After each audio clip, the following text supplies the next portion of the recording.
Salmo 90, verso 12. Amém, irmãos e irmãs?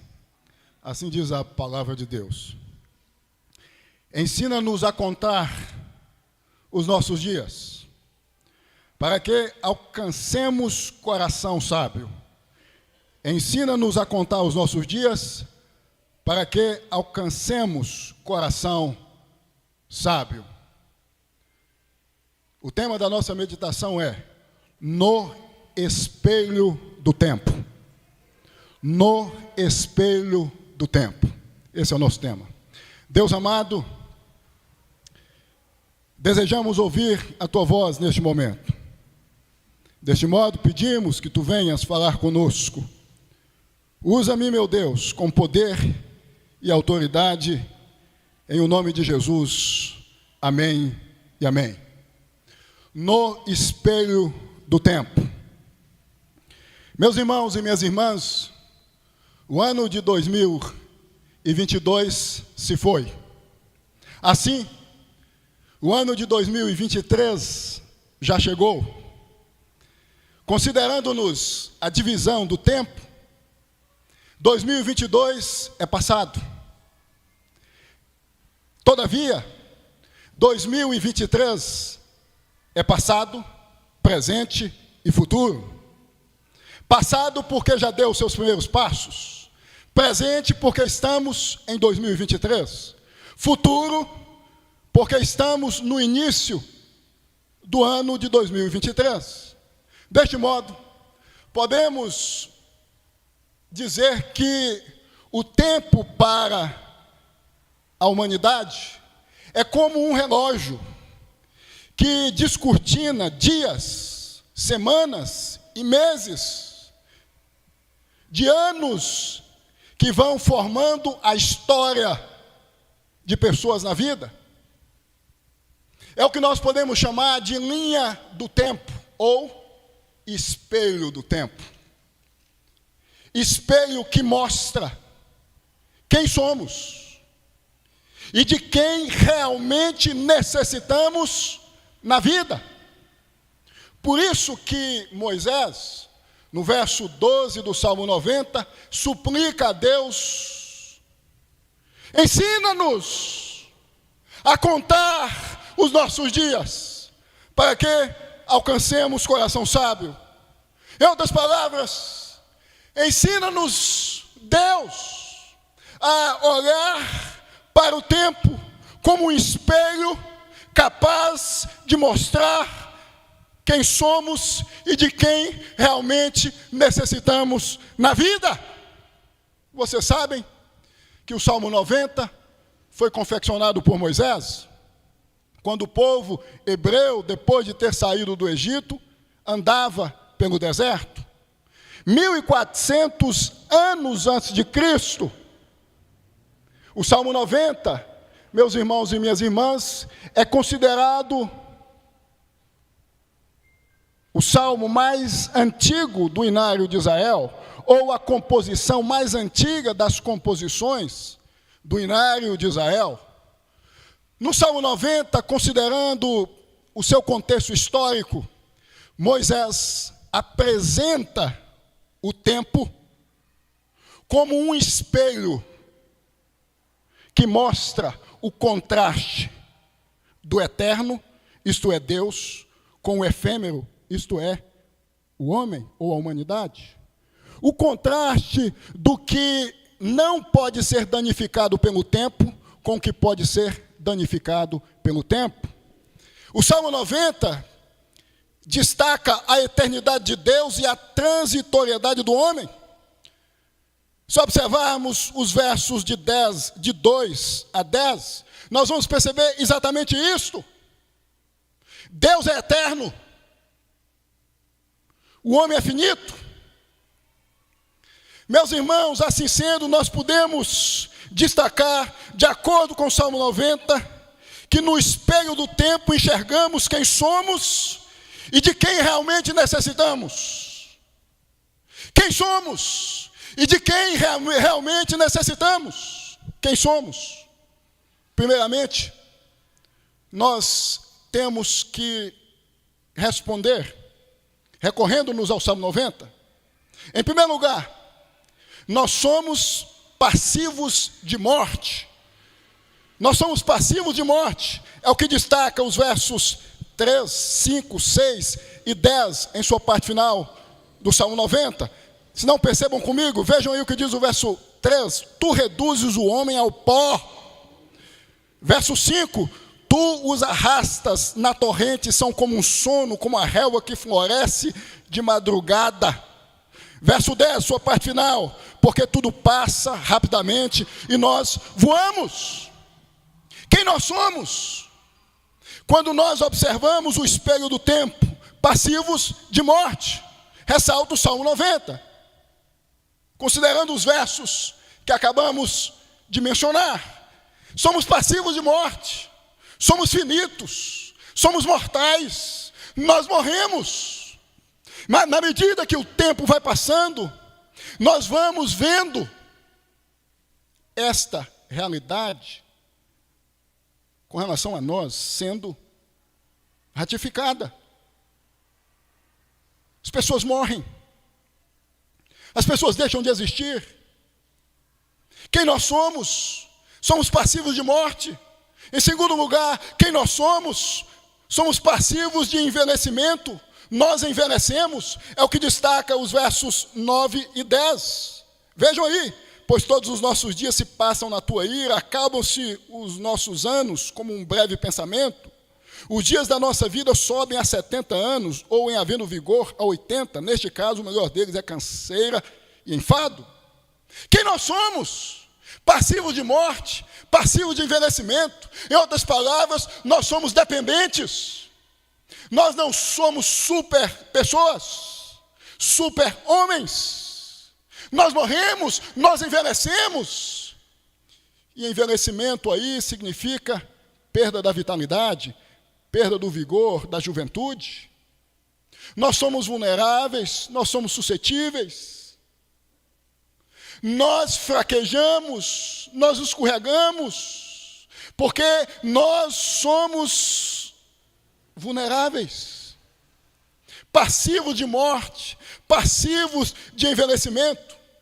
Pensando no contexto histórico em que o Salmo 90 foi confeccionado, como eu acabei de mencionar, que o mesmo foi confeccionado no contexto do deserto, quando o povo caminhava no deserto, em direção da terra prometida. Nós podemos dizer que muitas pessoas estavam morrendo, muitas pessoas estavam envelhecendo, e muitos, vendo a morte e vendo o envelhecimento chegando no deserto, se desesperam, se angustiam. Por essa razão, Moisés suplica a Deus, como ressaltou Spurgeon, o Salmo 90 é uma oração de Moisés em favor do povo hebreu no deserto.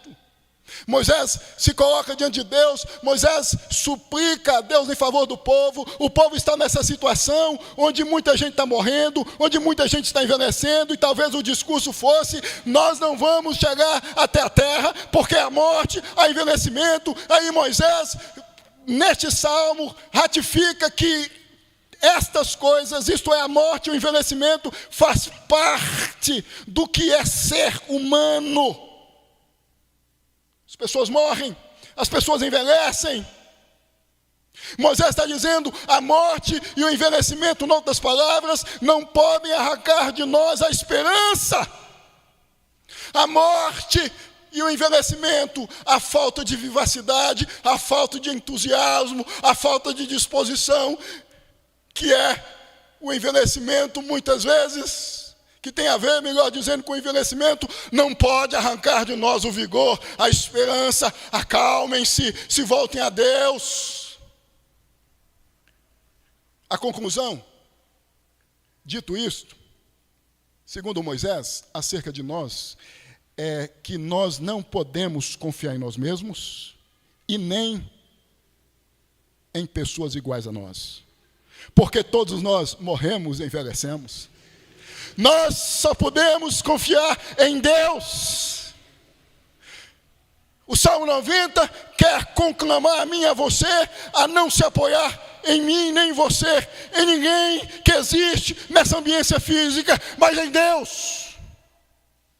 Na medida que o tempo vai passando, o tempo vai comunicando a cada um de nós que nós precisamos nos apoiar em alguém que não é danificado pelo tempo.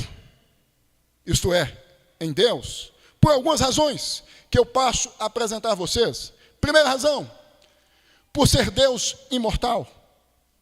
Por que nós não devemos apoiar em nós mesmos? E nem em iguais a nós, mas em Deus? Porque nós morremos, porque nós envelhecemos. Deus não morre, Deus é imortal. Esse é o entendimento de Moisés. Vejam aí o que diz o verso 2. Antes que os montes nascessem e se formassem a terra e o mundo, de eternidade a eternidade, tu és Deus. Deus é imortal, nós somos mortais. Mortais, segundo Moisés, no Salmo 90, não devem se apoiar em mortais, mas em imortais. O Pai, o Filho e o Espírito Santo. O meu apoio, o seu apoio, a minha esperança, a sua confiança, neste ano de 2023 e em todos os anos que te aguardam. Se Deus conceder a você o privilégio de viver daqui em diante, deve estar em Deus. Deus é imortal, Deus não é transitório, Deus não passa, Deus continua sendo o que é. Deus não passa, Deus é imortal, Deus não morre, Deus não é efêmero, nós somos efêmeros, nós somos passageiros, Deus não envelhece. Primeira razão de nós nos apoiarmos em Deus, de nós depositarmos a nossa confiança em Deus, a nossa esperança em Deus, é por ser Deus imortal. Segunda razão, ante a consciência da nossa fragilidade na vida, que devemos recorrer a Deus Deus está acima da limitação do tempo. É o que destaca o verso 2. De eternidade a eternidade tu és Deus. Deus não se prende no tempo. Deus não se restringe ao tempo. O tempo não causa danos em Deus. Causa danos em nós. Nós devemos recorrer a Deus, e esta é a conclusão de Moisés, porque dos versos de 13 a 17, depois de discorrer sobre a questão de que a morte faz parte da humanidade e de que o envelhecimento faz parte da humanidade e não da divindade, a Deus. Só o Senhor pode nos socorrer, só o Senhor pode nos ajudar nesse contexto onde o tempo, na medida em que o mesmo vai passando, causa em nós danos dos mais variados, as rugas, a fadiga, o enfado, o cansaço, a falta de disposição, a falta de energia. Nós, ante esta consciência que tem a ver com a nossa fragilidade, devemos nos apoiar em Deus. E Moisés, dos versos de 13 a 17, recorre a Deus. Põe este povo diante de Deus que está no deserto, gente morrendo, gente envelhecendo, gente sem entusiasmo, gente desanimada, gente sem esperança, ante a morte, ante o envelhecimento. Moisés coloca esse povo diante de Deus e diz: Deus, tem compaixão? Porque, em segundo lugar, Deus está acima da limitação do tempo. Nós estamos sempre conscientes do tempo, presos no tempo e no espaço. Deus é de eternidade a eternidade. Deus não envelhece. Deus não envelhece. As rugas que vemos nos rostos de muita gente, nunca vamos ver em Deus. Deus não envelhece. A segunda razão, ante a consciência da nossa fragilidade na vida, que devemos recorrer a Deus, porque estamos à disposição de Deus, retornando ao pó quando Deus ordena. Porque estamos à disposição de Deus, retornando ao pó quando Deus ordena. Em outras palavras, porque nós morremos quando Deus ordena. É o que destaca o verso 13. Tu reduzes o homem ao pó. Tu reduzes o homem ao pó. Deus é o autor da vida como o mantenedor da vida. Só a vida em Deus. Todos os homens justos e injustos continuam de pé, subsistem, caminham. Porque Deus os sustenta, os mantém na vida. O apóstolo Paulo deixa isto explícito lá na Grécia, Atos 17, quando diz: em Deus nos movemos, existimos. Tomás de Aquino, um pensador da Idade Média, disse, certa feita, que Deus é o motor imóvel, o causador não causado. Deus causa e não é causado. Deus move e não é movido. Nós nos movimentamos na vida, nós caminhamos na vida, nós estamos vivendo, respirando, porque Deus está concedendo a cada um de nós tudo que é vital à nossa existência. Deus chama de acordo com sua vontade, de acordo com seu decreto, a morte, os homens. E significa que Deus tem um poder. Ninguém morre por acaso, ou antes do tempo. Existe um relógio no tempo que é movimentado por Deus, que tem a ver comigo e com você, com a minha história, com a sua história. A vida é dádiva de Deus. A morte vem de Deus. Deus fez o homem do pó e retorna o homem ao pó. Esse verso, isto é, o verso 3, ressalta também que Deus é criador e nós somos criaturas. Deus é o Todo-Poderoso. Deus é autossuficiente, nós não somos. Deus não depende de ninguém, nós dependemos. O Criador não precisa da criatura, a criatura precisa do Criador. É o Criador que reduz a criatura ao pó, à inexistência. A conclusão do que é finito, mortal. Poder estar nas mãos de Deus. Por isso, meus irmãos, que nós, ante essa consciência, na nossa fragilidade, na medida que o tempo vai passando, e comunicando a nós quem somos, devemos o tempo todo nos colocar diante de Deus, nos curvar diante de Deus e dizer: Deus, eis-nos aqui, guarda-nos na vida, porque a vida vem do Senhor, é o Senhor que sustenta-nos na vida, é o Senhor que mantém-nos na vida. Quarta razão, ante a consciência da nossa fragilidade na vida, que devemos recorrer a Deus, é por ser Deus quem sonda as profundezas do ser humano. É o que destaca o verso 8. Diante de ti puseste as nossas iniquidades e sob a luz do teu rosto os nossos pecados ocultos. Não há como escaparmos de Deus. Deus conhece a minha interioridade e a sua interioridade. Nós devemos nos colocar diante de Deus, porque Deus nos conhece. Quando nós pecamos, Deus sabe. A gente consegue esconder do nosso pai, da nossa mãe, do nosso esposo, da nossa esposa, do nosso amigo, do nosso pastor, mas de Deus não. Não há nada encoberto, não há nada oculto. Deus prescruta as profundezas ou a interioridade do nosso ser. Todas as gavetas do nosso ser são conhecidas por Deus. Diante dos nossos dramas, portanto, das nossas inquietações, dos nossos medos, dos nossos receios, das nossas perplexidades, que muitas vezes não são externadas, mas está aqui dentro de nós, permeando a nossa alma. Quantas vezes nós não dormimos, porque é algo interno, subjetivo, que perturba-nos. E nós devemos, portanto, colocar a nossa interioridade, a nossa fragilidade, tanto externa quanto interna, diante de Deus, que conhece-nos de modo integral.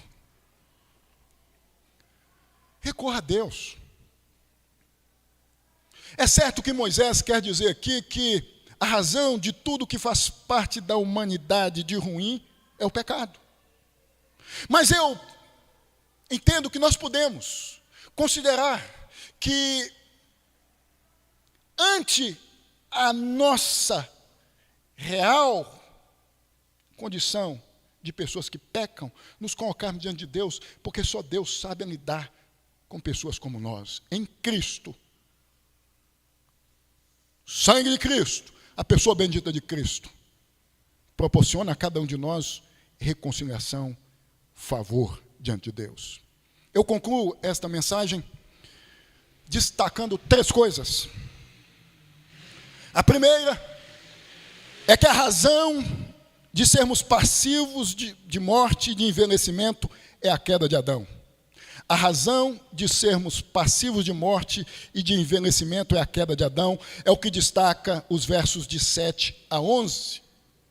A razão dos sofrimentos, a razão da dor, da morte, do envelhecimento, é a maldição, juízo de Deus emitido a partir do momento que Adão pecou, e Adão nos representava no Éden. Passamos a morrer, passamos a envelhecer, passamos a nos cansar na existência, passamos a vivermos uma existencialidade por conta da morte, por conta do envelhecimento, por conta da constatação da nossa fragilidade perplexa, muitas vezes insana. A razão das misérias, da fome, das desgraças, da morte, do envelhecimento, de tudo que é ruim, tem a ver com a queda de Adão, ressalta Moisés. Em outras palavras, Moisés está dizendo ao povo que estava no deserto: muita gente está morrendo, muita gente está envelhecendo, sabe por quê? Porque um dia um homem chamado Adão desobedeceu a Deus, e aí, como nós somos seus descendentes, passamos a morrer. Então a morte faz parte do pacote da existência, é algo natural. Não tem a ver com Deus ser fiel, ou melhor dizendo, não tem a ver com Deus estar deixando de ser fiel. É isso que Moisés está dizendo: justos e injustos morrem. Nós vamos envelhecer, nós vamos morrer, não adianta. Muita gente está morrendo, muita gente está envelhecendo, porque um dia Adão pecou, e isso passou a fazer parte do pacote da vida. Então não se espantem, não se assustem quando alguém partir, quando alguém que você ama tanto se tornar envelhecido. E aí vocês sabem que a velhice traz uma série de complicações, de doenças desconhecidas há anos atrás, conhecidas hoje. Alzheimer, mal de Parkinson e tantas outras. Faz parte da vida, porque um dia um homem chamado Adão desobedeceu a Deus. Justos e injustos vão morrer, vão envelhecer, não tem como fugir dessa realidade. Então, acalmem-se.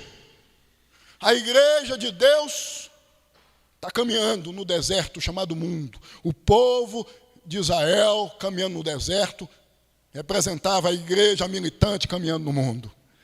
Muitos vão morrer, como muitos estão morrendo. Muitos vão envelhecer. Quantos aqui não estão que estavam há 20, há 30 anos atrás?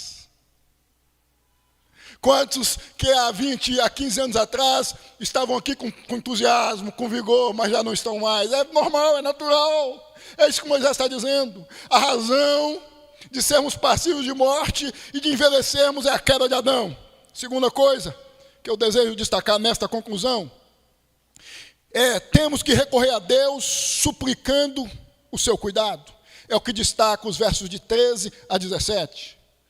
Na medida em que constatamos, ao olharmos para o espelho do tempo, quem somos, nós, por conseguinte, vamos entender que precisamos de Deus e por isso vamos recorrer a Deus. E é o que Moisés faz dos versos de 13 a 17.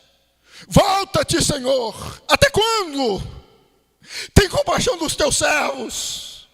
Sacia-nos de manhã com a tua benignidade, para que cantemos de júbilo e nos alegremos todos os nossos dias. Alegra-nos por tantos dias.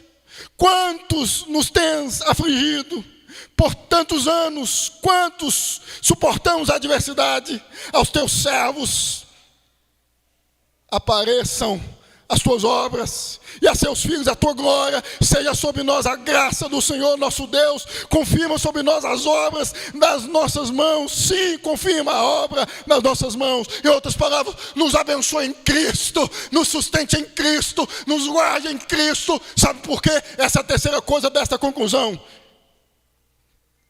Tu és refúgio do seu povo, é o que destaca o verso 1. Senhor, tu tens sido o nosso refúgio. Os versos de 13 a 17, súplica de Moisés, ante a consciência da fragilidade do homem, da eternidade de Deus e de que Deus é refúgio, guarda, tenda, casa, residência do seu povo na terra. Veja o que Moisés especifica aqui. Tu és refúgio do seu povo, não é de todos. Todos morrem, todos envelhecem, mas não são todos que têm Deus como refúgio ou por refúgio. Só os que têm Cristo em sua vida, só os que estão em Cristo, na cruz de Cristo, do que morreu e ressuscitou, tem Deus como refúgio.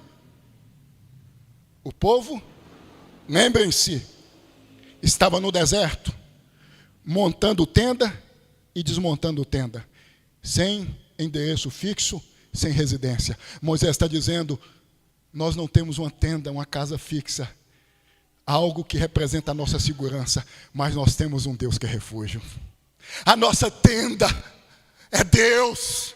Meus irmãos, no deserto da existência, onde sai ano e entra ano, nós temos ante a realidade de morte e de envelhecimento, de dores, de sofrimento que envolve a humanidade, que colocar dentro de nós que Deus é o nosso refúgio. E vejam o que Moisés diz, de geração em geração, o tempo todo. Desde que seu povo existe, tu tens sustentado, socorrido o seu povo. Tu és o nosso refúgio. Nós estamos aqui no deserto, desmontando tenda, montando tenda, desguarnecidos, desprotegidos, correndo o risco de sermos apanhados por salteadores, mas nós temos o Senhor por nosso refúgio. Louvado seja Deus! Deus é o meu refúgio, Deus é o seu refúgio. Deste modo, eu digo a você, viva em 2023, tendo a consciência que só Deus pode guardar você. Deus te guarda. Enfrente a realidade da vida, que é cruel por conta da queda de Adão. Cônscio e cônscia, certo e certa de que Deus é o seu refúgio. Deus está com você. Deus caminha com você. Deus anda com você. Ele é seu refúgio. A ideia é de quem está caminhando, é de quem está enfrentando o deserto, é de quem está enfrentando temperaturas altas e baixas, é de quem corre o risco de ser apanhado por um bandido. A ideia, portanto, em síntese, é de alguém que caminha pelas estradas da existência, cheia de perigos e de arapucas e de riscos, cônscio e cônscia de que tem Deus como refúgio, alguém que é impenetrável, alguém que não é danificado, alguém que é eterno, que é o Todo-Poderoso Criador, que guarda a você e a mim. Deus amado, neste momento, nós te exaltamos, nós te bendizemos, porque entendemos que o Senhor é o nosso refúgio, o Senhor é a nossa proteção, é a nossa tenda. Quantos de nós estamos muitas vezes desapontados com tantas coisas, porque muitas vezes nos apoiamos nas coisas terrenas que são efêmeras, transitórias. Nos esquecemos que Canaã está diante. Canaã representa o novo céu e a nova terra. Canaã está diante. O deserto é dolorido, meu Deus. Mas Canaã, o novo céu e a nova terra está dentro de nós, que nós não venhamos perder a esperança ante as coisas que a vida imprime em nós, que causam dor, angústia e desespero. Abençoe essa igreja, como o Senhor tem abençoado em 2023 e em todos os anos de existência da mesma, até o Senhor Jesus raiar, surgir nos céus. Que assim seja em nome de Jesus. Amém. Amém.